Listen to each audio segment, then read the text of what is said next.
मशहूर शायर मुनव्वर राना का ये वही घर है जिसमें ये आरोप है कि रात में रायबरेली पुलिस करीब 1 बजे इसमें बिना किसी नोटिस के ही दाखिल हो गई थी। उन सभी का कहना है कि ये कानून का बिल्कुल पालन नहीं किया गया, ऐसा बिल्कुल भी सही नहीं है। हमारे साथ शायर मुनव्वर राना की बेटी जो हैं और समाजवादी पार्टी में नेशनल स्पोक पर्सन है सुमैया राना जी। हम उनसे पूरा जानने का घटनाक्रम क्या हुआ उसके बारे में जानने का प्रयास करेंगे। सुमैया जी, क्या पूरा घटनाक्रम? देखिए, रात तकरीबन 12:30 से पौने 1 के बीच में कुछ वर्दी में और कुछ बिना वर्दी के लोग आए थे। वो पुलिस की वेश में गुंडे थे या गुंडों की कपड़ों में पुलिस थी, इसका अभी खुलासा हमें नहीं पता।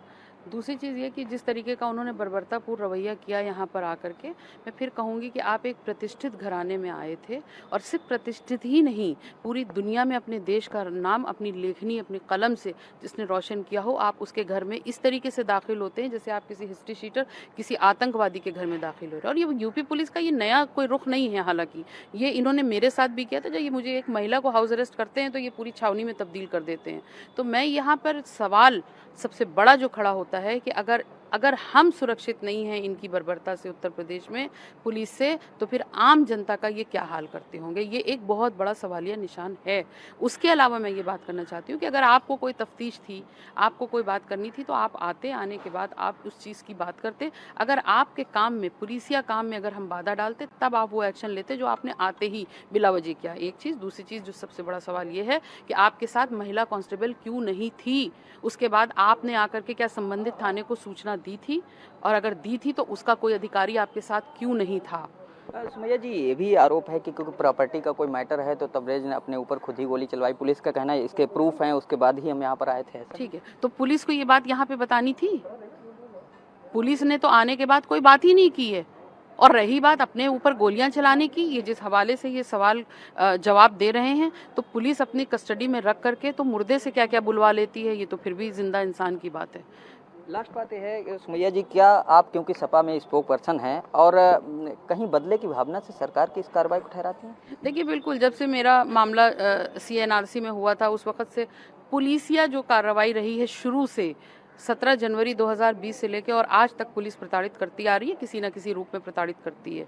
कभी झूठे मुकदमे लगाती है, कभी हाउस अरेस्ट करती है, कभी 107-16 भी कर दिया उन्होंने, और नए और उसके बाद हम बाध्य हैं कि अपनी मर्जी से अपने देश में रहते हुए एक देश का नागरिक अपनी मर्जी से कहीं जा नहीं सकता। तो ये पुलिसिया दमन की कार्रवाई तो जमाने से चल रही है। आज उनको फिर एक नया मुद्दा मिल गया है जिस पर ये अपनी वो कर रहे हैं, लेकिन ठीक है, हमें हिंदुस्तान के कानून व्यवस्था पर पूरा भरोसा है और हम आगे देखते हैं कि क्या करना है। मशहूर शायर मुनव्वर राना की बेटी उर्सा राना भी हमारे साथ हैं। हम उनसे बात करने का प्रयास करते हैं कि किस तरह से क्या पूरा घटनाक्रम रहा, रात में किस तरह से पुलिस दाखिल हुई, क्या उनके पास कोई ऐसी जो है नोटिस कोई दी गई थी इससे पहले जब घर में दाखिल हुए।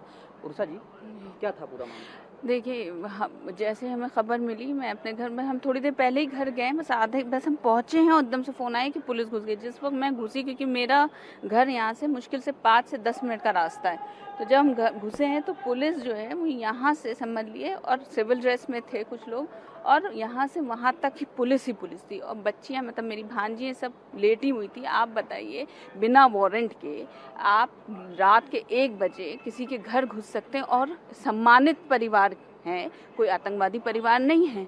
आपको कुछ भी कार्रवाई करनी थी, आप बैठ के बात करते। क्या है, हाँ, पापा बेचारे पूछ रहे हैं क्या हुआ आप बताइए, वो कह रहे हैं कुछ नहीं। आप इतनी, और कह रहे हैं कि धक्का मुक्की आपने की लड़कियों के साथ, हाँ, आप बदतमीजी कर रहे हैं, कह रहे हैं अब तुम लोगों को बताएंगे। ये इनकी लैंग्वेज थी। जब उनसे कहा जा रहा है कि वारंट दिखाइए, कहने लगे अब उठा के अभी देखो सबको लादा जाएगा। ये इनकी लैंग्वेज थी।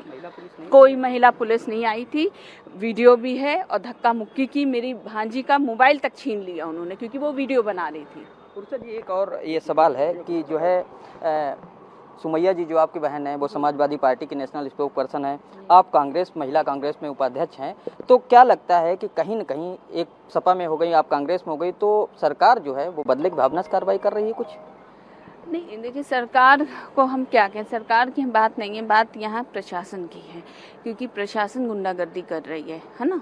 तो ये हम गलती जो कहेंगे वो प्रशासन की कहेंगे। अभी ये बात सामने नहीं आई है कि किसका क्या है, क्योंकि पुलिस का जो रवैया है वो खराब है। अब सीए एनआरसी में भी आंदोलन में बाकायदा हिस्सेदारी आपकी रही है, तो कहीं न कहीं देखिए, उस ये दौरान भी आपको पॉलिटिकल हम नहीं करना चाहते, क्योंकि पॉलिटिकल हम वो लेना नहीं चाह रहे हैं, क्योंकि ये घर अभी तो घर का है।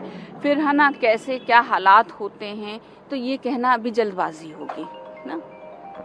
तो ये थी उर्सा राणा जी, छोटी बेटी हैं मुनव्वर राणा जी की। उनका साफ कहना है कि इसमें हम कोई पॉलिटिक्स की दखलंदाजी नहीं चाहते हैं, लेकिन ये जो घटनाक्रम हुआ है ये पूरी तरह से किसी न किसी सरकार के सह पर ही होगा। हालांकि वो सरकार को इसके लिए अभी जिम्मेदार नहीं ठहराती। उनका कहना है कि पुलिस प्रशासन ने बिना वारंट के एंट्री की, जो बिल्कुल भी सही नहीं है।